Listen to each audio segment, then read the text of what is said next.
when someone comes to me, they're out of energetic balance in one of three ways, right? Someone is very masculine dominant, and this is not gender. I think a lot of times when I say masculine, it's this, but just masculine energy is like logical, driving energy. There's feminine energy, which is creative and abundant and very flowing. And the downside of this one, the masculine one, is you could be a control freak or wound up too tight. And the downside of the feminine one is you could lack structure and discipline.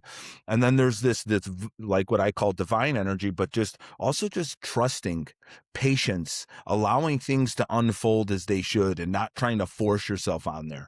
And when I meet someone, that's the first thing I'm just trying to figure out is where are they out of harmony? Because that's the biggest issue is, if someone is this dominating control freak and they're grinding and working all the time, I'm telling them to go do something artistic. You like anything artistic? Oh, I used to like to play the guitar. Great. I want you to play the guitar this week for me and like channel that. And then the person that's over here, that's maybe a little more feminine and all of that, they need a little more structure and discipline.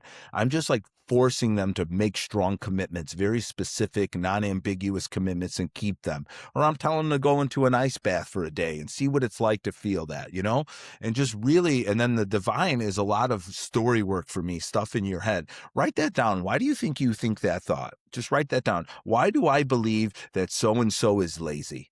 And just write it out and like come to terms with how you came to this thought. Because is it because of them or is it because of that one person you hired 5 years ago and you're just putting that picture on that face because they have symptoms like that? And like just getting them to really come to terms with where they are in any of these energetic places, and then trying to go, okay, we need to make sure that we're not too far in one or the other. I think the greatest problem with America is that we are so divided because we're so much, it has to be this way or this way, but it's never that way. It's always an influx of what's needed at the time. And so that's such a big part of my practice. If your nervous system's in check, your energy's in check, everything else takes care of itself.